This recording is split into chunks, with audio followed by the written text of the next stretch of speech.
അവയവ കച്ചവടത്തിനായി ആളുകളെ കടത്തിയ കേസിൽ കൂടുതൽ അറസ്റ്റ് ഉണ്ടാകുമെന്ന് ആലുവ റൂറൽ SP വൈഭവ് സക്സേന. നിലവിൽ പിടിയിലായ സജിത് സാമ്പത്തിക ഇടപാടുകൾ നടത്തിയ ആളാണെന്ന് കണ്ടെത്തി. ഹൈദരാബാദിലും ബംഗളൂരുവിലും പരിശോധനകൾ നടത്തുമെന്നും SP. അവയവ കച്ചവടത്തിന് ആളുകളെ കടത്തിയ കേസിൽ കൂടുതൽ അറസ്റ്റ് ഉണ്ടാകുമെന്ന് ആലുവ റൂറൽ SP വൈഭവ് സക്സേന പറഞ്ഞു. ബന്ധപ്പെട്ട കൂടുതൽ ഇപ്പോൾ പറയാൻ പറ്റിട്ടില്ല. പക്ഷേ വളരെ ശാസ്ത്രീയമായ രീതിയിൽ ഇൻവെസ്റ്റിഗേഷൻ നടത്തുന്നുണ്ട്. നമ്മുടെ കയ്യിൽ നല്ല കുറച്ച് ക്ലൂ ഉണ്ട്, ഒരു ഇൻഫർമേഷൻ ഉണ്ട്. കേസിൽ കൂടുതൽ തെളിവ് ലഭിച്ചിട്ടുള്ളതിനാൽ പരിശോധിച്ചു വരികയാണെന്നും അന്വേഷണം ശാസ്ത്രീയ രീതിയിൽ പുരോഗമിക്കുകയാണെന്നും അദ്ദേഹം കൂട്ടിച്ചേർത്തു. നിലവിൽ പിടിയിലായ സജിത്ത് സാമ്പത്തിക ഇടപാടുകൾ നടത്തിയ ആളാണെന്നും കണ്ടെത്തി. ഇപ്പോൾ ഈ സമയത്ത് പറയാൻ പറ്റില്ല, വളരെ പ്രിലിമിനറി സ്റ്റേജ് ആണ് ഇൻവെസ്റ്റിഗേഷൻ ഉണ്ട്. പക്ഷേ നല്ല ക്ലൂ നമുക്ക് കിട്ടിയിട്ടുണ്ട്. വളരെ സജീവമായ രീതിയിൽ ഡിവൈഎസ്പിയിലേക്ക് എല്ലാ ഇൻവെസ്റ്റിഗേഷൻ നടത്തുന്നു. News bureau, Aluva.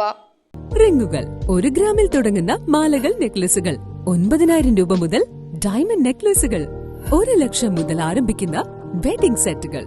കൂടാതെ നിങ്ങളുടെ പഴയ സ്വർണത്തിന് ഏറ്റവും ഉയർന്ന മൂല്യവും. Maharaja gold and diamonds